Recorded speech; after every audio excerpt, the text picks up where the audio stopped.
사무엘상 23장 1절로 5절 제가 읽겠습니다. 그때에 그들이 다윗에게 고하여 이르되 보소서 블레셋 사람들이 그일라와 싸우고 타작 마당들을 강탈하나이다 하니 그러므로 다윗이 주께 여쭈어 이르되 내가 가서 이 블레셋 사람들을 치리이까 하매 주께서 다윗에게 이르시되 가서 블레셋 사람들을 치고 그일라를 구원하라 하시니 다윗의 사람들이 그에게 이르되 보소서 우리가 여기 유다에서도 두려운데 그일라에 가서 블레셋 사람들의 군대를 친다면 얼마나 더 많이 두려우리까 하니라. 그때에 다윗이 주께 여전히 다시 여쭈니 주께서 그에게 응답하여 이르시되 일어나 그일라로 내려가라. 내가 블레셋 사람들을 내 손에 넘겨주리라 하시므로 이에 다윗과 그의 사람들이 그일라로 가서 블레셋 사람들과 싸워 그들의 가축을 끌어오고 그들을 쳐서 크게 살육하니라. 이와 같이 다윗이 그일라 거주민들을 구원하니라. 아멘. 기도하시겠습니다. 하나님 감사합니다. 오늘 또 함께 모여서 하나님을 찬양하고 경배드리고 하나님의 말씀을 들을 수 있도록 인도해 주셔서 감사합니다. 이 시간 저를 통해서 하나님의 말씀을 선포할 때에 정말 그 말씀이 살아서 역사하셔서 우리의 마음과 생각을 바꾸게 하여 주옵소서. 모든 말씀 주님께 감사드리며 주 예수 그리스도 이름으로 기도합니다. 아멘. 앉으시겠습니다. 우리는 삶을 살아가면서 내가 처해 있는 이러한 상황들을 바라보느라고 우리 안에서 역사하시고 실제적으로 일하시는 주님을 보지 못할 때가 많이 있습니다. 그래서 우리가 쉽게 낙심하고 절망할 때가 있죠. 오늘 본문 말씀을 통해서 우리는 주님께서 내 안에서 일하시는 것을 보기를 원합니다. 오늘 이 시간 말씀 통해 내 안에서 일하시는 주님에 대해서 두 가지로 한번 살펴보기를 원합니다. 첫 번째는 우리가 주님의 뜻에 순종할 때 일하시는 주님입니다. 1절 말씀을 보면 그때에 그들이 다윗에게 고하여 이르되 보소서 블레셋 사람들이 그일라와 싸우고 타작 마당들을 강탈하나이다 하니 어떤 사람이 다윗에게 와서 그일라가 블레셋 사람들에게 침략당했다는 그런 소식을 알려주었습니다. 여기에 나오는 그일라는 어떤 곳이냐면 여호수아 15장을 보면 가나안 정복 시대에 유다 지파에게 주어진 땅이 나옵니다. 여호수아 15장 20절을 읽어보면 유다 자손의 지파가 그들의 가족대로 얻은 상속 재산은 이러하니라. 그리고 쭉 나오다가 44절을 보면 여호수아 15장 44절에 그일라와 악십과 말의 산이 곧 9도시와 그것들의 마을들이며 그일라는 이렇게 유다 지파에 속한 이스라엘의 한 도시였습니다. 그일라는 지금 다윗이 있는 아굴람에서 그렇게 멀지 않은 가까운 곳에 있었습니다. 여기서 다윗의 고민이 시작되었습니다. 그일라 사람들은 다시 말하면 그의 형제들과 같은 사람들이죠. 그래서 마땅히 그들을 도와야 합니다. 하지만 지금 다윗의 상황이 그들을 도울 만한 처지가 아니었습니다. 그 이유는 다윗은 당시의 이스라엘의 왕 사울 왕에 의해서 생명의 위협을 느끼면서 지금 맹렬히 추격을 당하고 있는 상황입니다. 본문의 앞장인 사무엘상 22장 13절을 보면 사울이 그에게 이르되 어찌하여 너희 곧 너와 이새의 아들이 나를 대적하려고 음모를 꾸미며 네가 그에게 빵과 칼을 주고 그를 위하여 하나님께 물어서 그가 이 날에라도 매복하였다가 나를 치려고 일어나게 하려 하였느냐 하니 사울 왕은 그때 다윗을 도와준 제사장 아히멜렉 제사장이 왜 그를 도와주었냐고 묻고 있었습니다. 그리고 나서 사울 왕이 어떻게 행했습니까? 18절에 보면 왕이 도액에게 이르되 너는 돌이켜서 제사장들을 덮치라 하매 에돔 족속 도액이 도액이 돌아서서 제사장들을 덮쳐 그날에 아마의 옷을 입은 자 85명을 죽였고, 다윗을 도피하도록 도와주었다고 제사장, 하나님의 거룩한 사람들 85명이나 그 자리에서 다 죽여버렸습니다. 사울 왕이 다윗을 죽이고자 하는 마음이 얼마나 큰지를 분명히 보여주고 있는 것입니다. 다윗의 상황은 바로 이러한 사울 왕으로부터 추격을 당하고 있는 그러한 상황이었습니다. 그래서 만일 그일라 사람들을 다윗이 도와주게 되면 지금 사울 왕에게 자신이 어디에 있는지를 노출되게 되고 밝혀지게 되고 또 더 큰 어려움에 빠지게 될 것이 뻔했습니다. 자, 여기서 다윗은 이 문제를 자신 힘으로 해결하려고 하지 않고 하나님께로 가져가는 것을 볼 수 있습니다. 2절입니다. 우리 같이 2절 함께 읽겠습니다. 사무엘상 23장 2절 시작. 그러므로 다윗이 주께 여쭈어 이르되 내가 가서 이 블레셋 사람들을 치리이까 하매 주께서 다윗에게 이르시되 가서 블레셋 사람들을 치고 그일라를 구원하라 하시니, 다윗을 향한 하나님의 뜻은 무엇입니까? 그일라를 구원하는, 그일라를 가서 도와주라는 것이었습니다. 이것을 통해서 주님께서 우리에게도 보여주는 것이 있습니다. 다윗이 그일라를 도와줄 수 있는 그러한 형편이나 처지가 아니었음에도 불구하고 자신들의 형제인 그일라 사람들을 돕는 것이 주님의 뜻이었던 것처럼 우리도 우리의 형제 자매들을 돕는 것이 주님의 뜻입니다. 우리 안에도 그일라 사람들처럼 어려움 가운데 처해 있는 형제 자매가 있을 수 있습니다. 우리 갈라디아서 6장 2절에 이렇게 말씀합니다. 너희는 서로 남의 짐들을 지라 그리하여 그리스도의 법을 성취하라. 우리가 이러한 주님의 뜻을 행하려고 할 때 때로는 마음 가운데 걸릴 때가 있죠. 우리의 처한 상황이, 환경이 녹록지 않습니다. 내 코가 석자인데 누굴 도와라는 그러한 마음이 들 수 있습니다. 우리의 형편이 고만고만하다는 것을 우리가 서로 잘 알고 있습니다.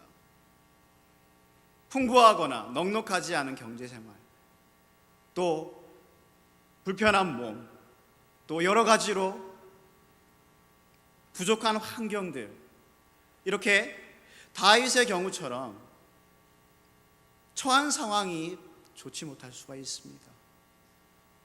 그러나 다윗을 향한 주님의 뜻이 비록 그렇게 좋지 않은 상황일지라도 위기에 처해 있는 그일라 사람들을 도우라, 돕는 것이 주님의 뜻이라고 하는 것처럼 우리가 우리의 형제 자매들을 돕는 것이 주님의 뜻입니다.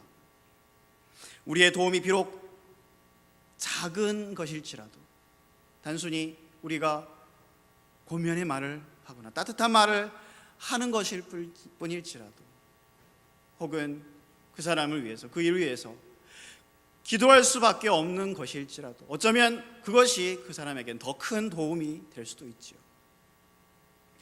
다윗은 비록 자신이 이러한 어려운 상황이었지만 또 자신의 사람들도 반대하는 그러한 상황이었지만 주님께서 그일라 사람들을 도우라 말씀하셨을 때 다윗은 4절에서 다시 한번 주님께 과연 정말 블레셋을 치고 그일라를 구해야 되는지 도와야 되는지 여쭈었습니다. 다윗의 그러한 측근들, 사람들의 말, 부정적인 그런 말에 흔들리지 않고 자신의 생각이나 자신의 계획 의지하지 않고 다시 한번 하나님께 여쭈었습니다. 그때 주님은 뭐라고 말씀하십니까? 일어나 그일랄로 내려가라. 내가 블레셋 사람들을 내 손에 넘겨주리라. 주님께서는 다윗이 반드시 승리하게 될 것이라는 것을 알려주셨습니다. 그러자 다윗은 자신이 처한 상황을 돌아보지 않고 주님의 뜻에 순종하여 그일라 사람들에게 달려갔습니다. 그리고 주님의 말씀대로 다윗은 그일라 사람들을 모두 구해낼 수 있었습니다. 마찬가지로 저와 여러분, 나 자신의 처한 상황이 비록 그 형편이 사정이 좋지 않을지라도 그것을 돌아보지 않고 그것을 바라보지 않고 주님의 뜻에 순종하여 어려움에 빠진 그 형제 자매들을 돕고자 할 때 주님께서 내 안에서 일하시는 것을 보게 될 것입니다. 하나님의 크신 은혜를 경험하게 될 것입니다.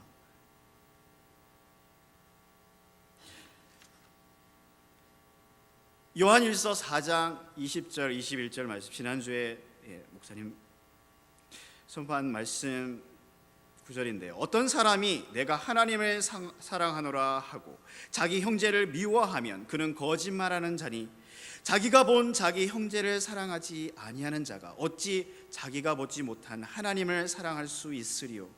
하나님을 사랑하는 자는 또한 자기 형제를 사랑하라는 이 명령을 우리가 그분께 받았느니라. 아멘. 우리가 하나님을 사랑한다면 하나님의 뜻에 순종해서 도움이 필요한 어려움에 처한 그 형제 자매를 사랑하고 섬기고 돕기 위해 달려가야 할 것입니다. 우리가 그렇게 주님의 뜻에 순종할 때 어떤 결과가 나타납니까? 고린도전서 12장 26절 27절은 이렇게 말씀합니다. 한 지체가 고통을 받으면 모든 지체가 그것과 함께 고통을 받고 한 지체가 존귀를 얻으면 모든 지체가 그것과 함께 기뻐하느니라. 이제 너희는 그리스도의 몸이요 개별적으로 지체니라 하였습니다. 다윗이 위험에 빠진 그일라 사람들을 돕는 것은 그들의 고통을 함께하는 것이었습니다. 다윗이 그렇게 했을 때 그일라 사람들이 어떻게 반응했을까요? 큰 위로와 힘을 얻었을 것입니다. 또한 그들은 그것을 통해서 다윗으로부터 같은 형제애를 느꼈을 수도 있습니다. 마찬가지로 우리가 그리스도 안에서 한 형제라는 것을 보여주는 것은 무엇입니까? 그것은 형제들과 고통과 기쁨을 함께하는 것입니다. 우리가 말과 혀로 지식으로 하는 것이 아니라 실제적으로 그 형제의 아픔과 어려움에 동참하고 그 기쁨을 함께할 때 우리가 그 형제와 더욱 깊이 연결되어질 수 있을 것입니다. 주님의 뜻에 순종할 때 또한 어떤 결과가 나타납니까? 다윗이 주님의 뜻에 따라서 그일라 사람들을 도우러 갔을 때 주님께서 다윗 안에 일하셔서 그일라 사람들의 위기에서 모두 건짐을 받을 수 있게 했습니다. 사무엘상 23장 5절을 다시 보면 이에 다윗과 그의 사람들이 그일라로 가서 블레셋 사람들과 싸워 그들의 가축을 끌어오고 그들을 쳐서 크게 살육하니라. 이와 같이 다윗이 그일라 거주민들을 구원하니라. 아멘. 이처럼 저와 여러분이 형제 자매의 어려움을 진정으로 헤아려주고 그들을 돕고자 할 때 주님께서 내 안에 일하셔서 그러한 지체들의 회복을 할 수 있도록 역사하실 것입니다. 언제 주님께서 내 안에서 일하신 것을 볼 수 있다고요? 주님의 그 뜻에 순종할 때 주님이 내 안에 일하신 것을 볼 수 있습니다. 두 번째는 절망적인 상황에서 내 안에서 일하시는 주님을 볼 수 있습니다. 다윗이 주님의 뜻대로 그일라를 도와주었을 때 다윗에 문제가 생겼습니다. 그것은 다윗 자신도 우려했던 일이죠. 사울 왕에게 다윗이 그일라에 있다는 것이 알려졌습니다. 7절입니다. 23장 7절. 다윗이 그일라에 온 것을 어떤 이가 사울에게 고하매 사울이 이르되 하나님께서 그를 내 손에 넘겨주셨도다. 그가 문과 문 빗장이 있는 고을에 들어감으로 갇혔도다 하고. 사울 왕은 이제 다윗이 꼼짝없이 당하게 될 것이라고 생각했습니다. 8절도 같이 보면 사울이 싸우려고 온 백성을 함께 소집하여 그일랄로 내려가 다윗과 그의 사람들을 애워싸려 하였더라. 지금 다윗과 함께 있는 사람들이 몇 명입니까?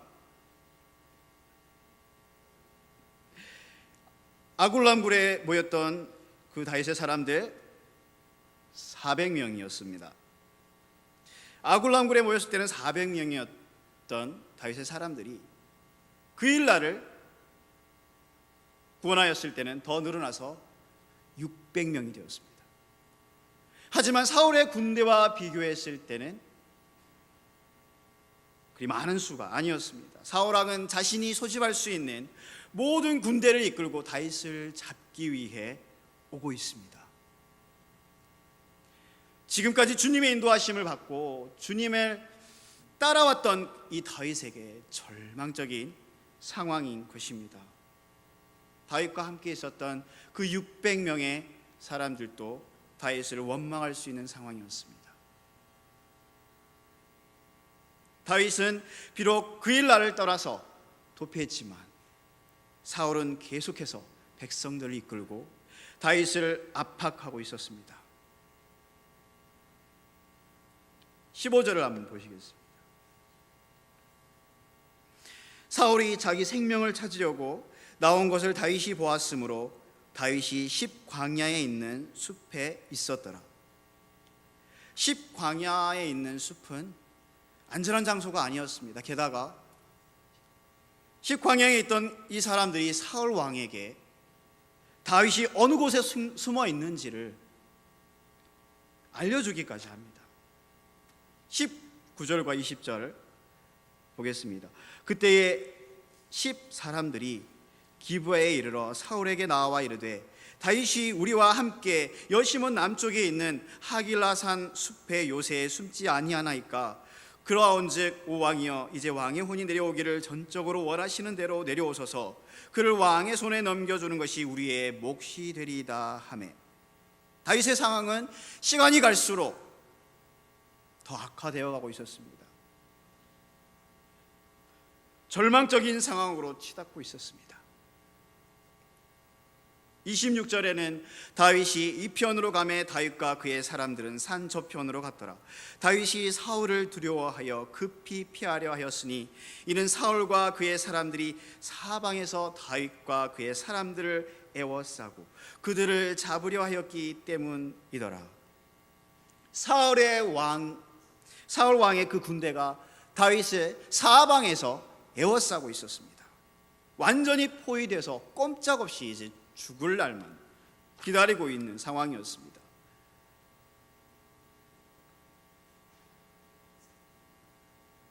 저와 여러분 또한 다윗과 같은 이러한 절망적인 상황에 당할 수도 있습니다.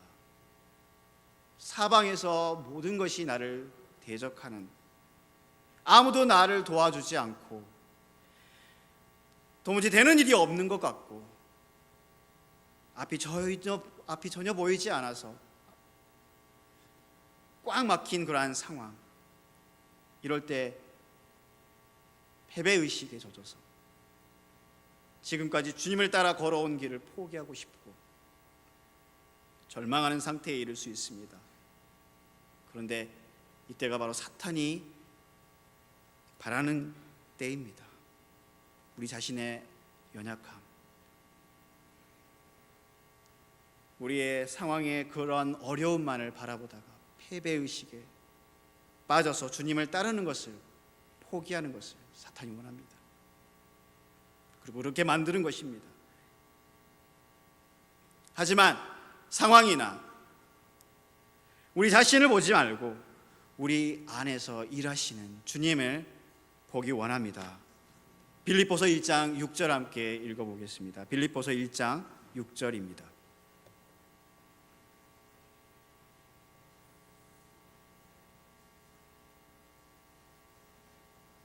빌립보서 1장 6절 시작.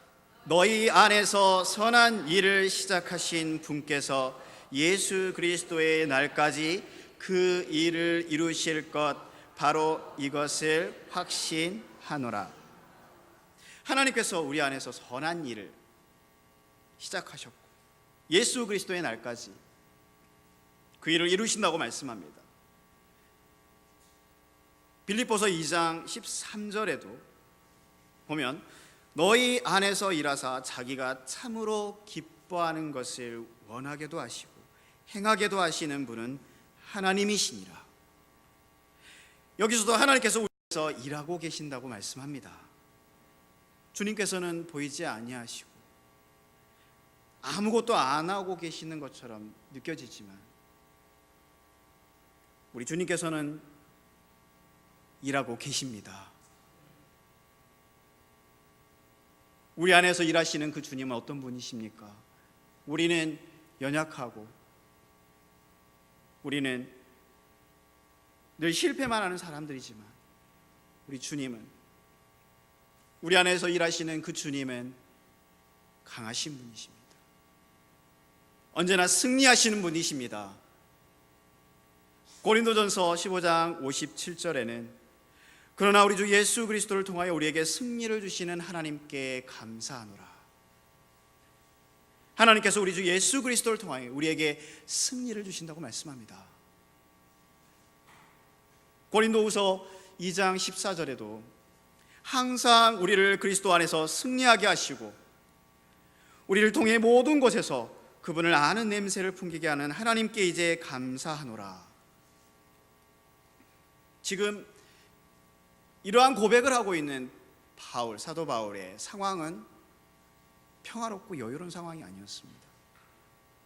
고린도후서 1장 8, 9절을 보면 형제들아 아시아에서 우리에게 닥친 우리의 고난에 대하여 너희가 모르기를 우리가 원치 아니하노라.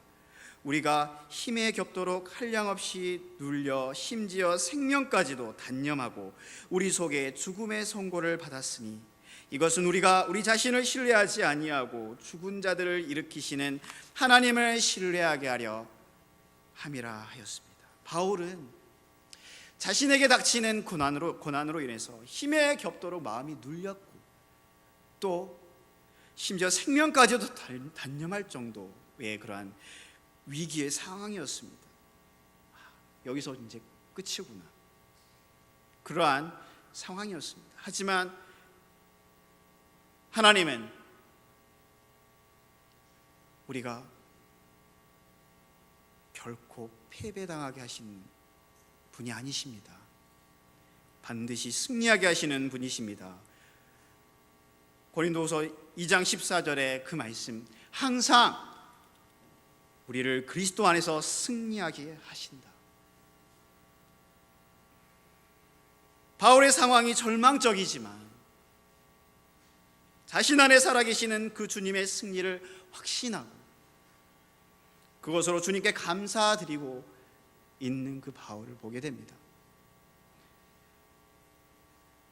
어제 담임 목사님과 사모님과 또 여러분들이 함께 대전 승리 침례교회를 다녀왔습니다. 갈 때마다 그분들의 얼굴을 보면 정말 빛이 나고 표정들이 점점 밝아지는 것을 보게 됩니다. 그분들이 놀랍게 변화된 이유가 뭡니까?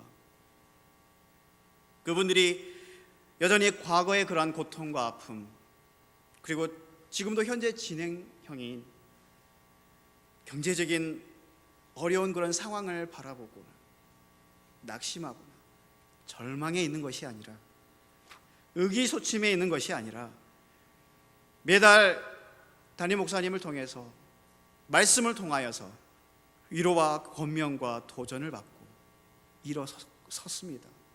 그리고 이미 승리하신 그리스도를 바라보고 그 주님의 승리의 말씀을 바라보면서 의지하는 것 때문입니다. 그런 그분들의 영과 혼이 말할 수 없는 기쁨과 감사로 넘쳐서 그것이 얼굴의 표정에서 말과 행동에서 나타나는 것을 보게 됩니다.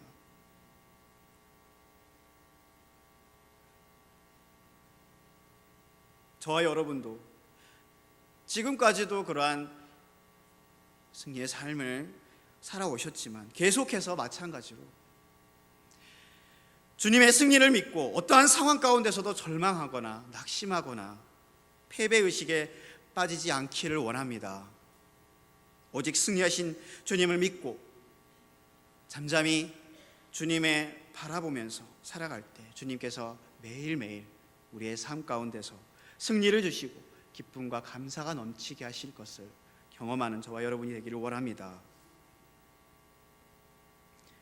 본문 말씀 다시 돌아가서 사무엘상 23장 14절을 보면 과연 다윗이 위기에 처한 이 상황에 이르도록 주님께서는 아무것도 하시지 않았을까?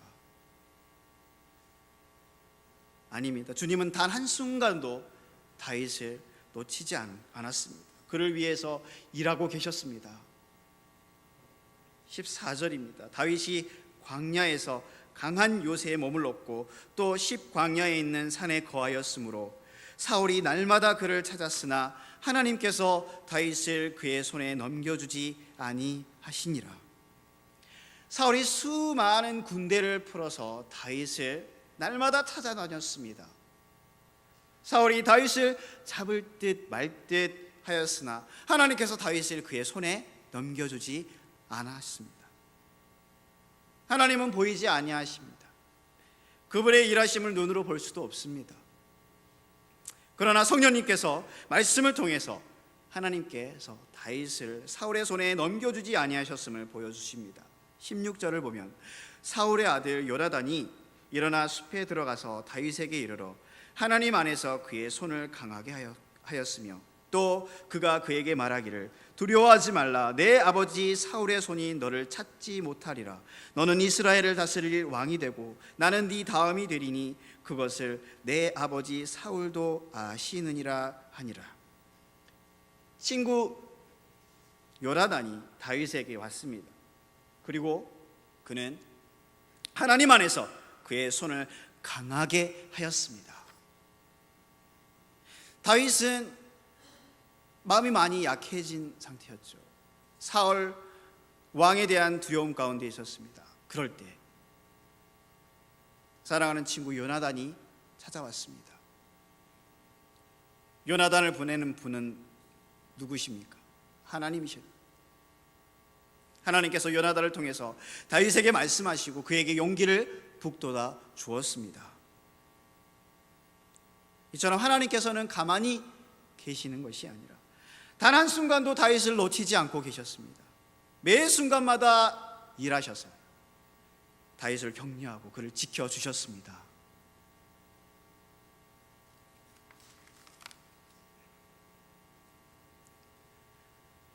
우리는 이렇게 생각할 수 있습니다. 왜 하나님께서 다윗에게 이러한 고난을 허락하시는지, 왜 모든 것을 그냥 승리하게 해주시지, 그렇게 위기에 처하게 하시고 그런 어려운 상황까지 몰고 가시는지.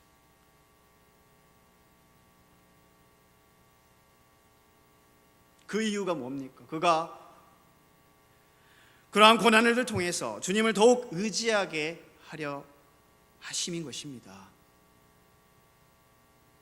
다윗이 바로 이러한 고난들을 통해서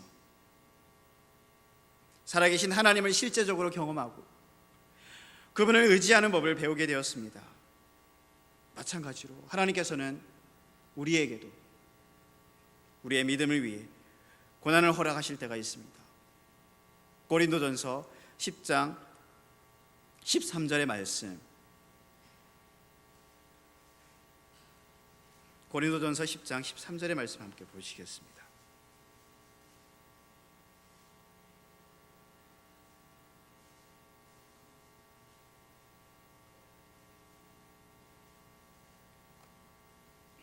고린도전서 10장 13절 시작.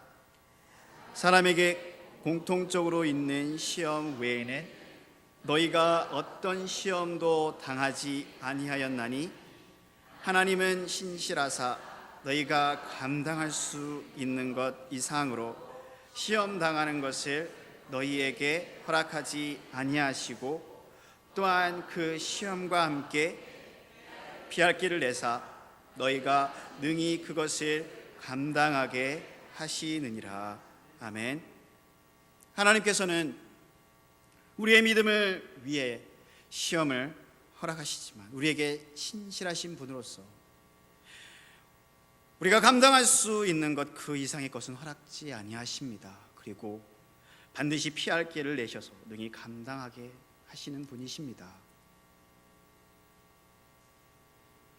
사울이 날마다 다윗을 잡으려고 찾았지만 하나님께서 다윗을 그의 손에 넘겨주지 아니하신 것은 바로 하나님의 신실하신 일하심인 것입니다. 하나님께서는 아무것도 안 하신 것처럼 보이지만 하나님께서 다윗을 위해서 신실하게 일하고 계셨던 것입니다. 우리가 당하는 상황들이 계속해서 나빠지거나 되는 일이 없는 것 같고 아무것도 얻는 것이 없는 그러한 상황에서 마치 하나님께서 내 기도를 들어주시지 않으시는 것 같은, 아무것도 하지 아니하신다고 생각할 때, 하지만 주님은 지금도 그때도 신실하게 일하고 계시는 분이신 것을 기억하시는 저와 여러분이 되기를 바랍니다.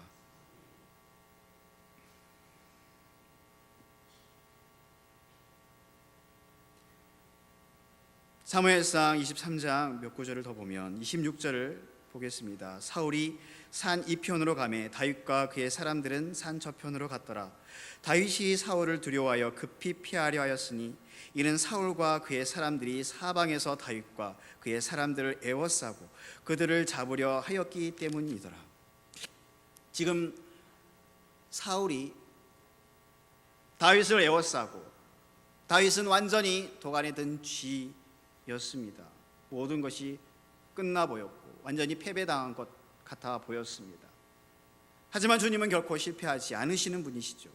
27절을 보면 그러나 사자가 사울에게 나와 이르되 왕은 급히 오소서 블레셋 사람들이 땅을 침략하였나이다 하니, 다윗이 이제 사울에게 거의 잡히려고 하는 순간 사자가 도착해서 블레셋 사람들이 지금 쳐들어왔다는 소식을 사울에게 전했습니다. 이것은 주님께서 정확한 타이밍에 다윗에게 역사하셨던 것을 볼 수 있습니다. 결국 어떻게 되었습니까? 28절을 보면 그러므로 사울이 다윗 추격하기를 그치고 돌아와 블레셋 사람들을 치러 가니라. 그러므로 그들이 그곳을 셀라 하마르 곳이라 하였더라. 셀라 하마르 곳, 이것은 분리의 바위라는 뜻입니다. 이 바위가 다윗이 숨어있던 바위였습니다. 사울과 다윗 사이에는 바위 하나 차이였습니다. 사울은 다윗이 그 바위 뒤에 숨어있다는 것을 몰랐고 블레셋 사람들이 침략했다는 그 소식에 놀라서 다윗을 추격하기를 그치고 돌아갔습니다. 그래서 사울이 다윗이 숨어 있었던 그 바위에서 돌이켜 돌아갔다는 뜻으로 분리의 바위라고 부르게 된 겁니다. 하나님께서는 정확한 타이밍에 역사하셔서 다윗을 구해내셨음을 볼 수 있습니다. 29절을 보면 다윗이 거기서 올라가 엔게디 요새에 거하니라. 엔게디 요새는 다윗에게 안전한 돛비처였습니다. 모든 것이 끝났다고 생각한 그 순간에 하나님께서 다윗을 사울의 손에서부터 건져내시고 그를 안전한 도피처로 옮기셨습니다. 이처럼 하나님은 결코 실수하지 아니하시는 분이십니다. 실패하지 아니하시는 분이십니다. 그분의 일하심은 언제나 우리를 신실하게 또 정확하게 일하시는 분이십니다. 우리에겐 승리하시는 이 주님을 언제나 우리와 함께 계시는 그 승리의 주님을 기억하기를 원합니다. 고린도후서 2장 14절 우리 같이 한번 다시 읽어보겠습니다. 고린도후서 2장 14절.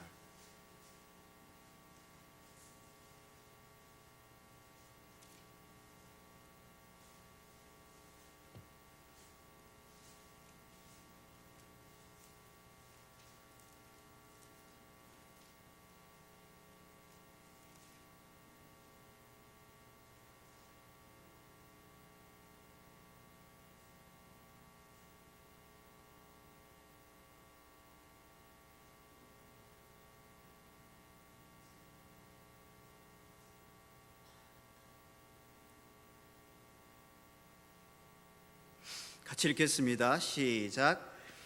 항상 우리를 그리스도 안에서 승리하게 하시고 우리를 통해 모든 것에서 그분을 아는 냄새를 풍기게 하시는 하나님께 이제 감사하노라. 아멘. 항상 우리를 그리스도 안에서 승리하게 하시는 하나님, 그 하나님의 말씀을 기억하는 저와 여러분이 되기를 바랍니다. 모든 상황들 가운데서 우리 안에 계시는 그 주님 바라보고 절망적이고 모든 것이 나를 대적하고 있는 그러한 상황에 빠질지라도 주님께서 그 순간에도 신실하게 내 안에서 일하시고 계신다는 것을, 그리고 주님께서 반드시 승리하신다는 것을 믿고 잠잠히 그 주님을 바라보는 저와 여러분이 되기를 바랍니다. 다윗과 같이 결국 모든 어려움에서 우리를 구해내시고 주님께서 모든 것을 하셨음을 보게 되는 저와 여러분이 되기를 바랍니다.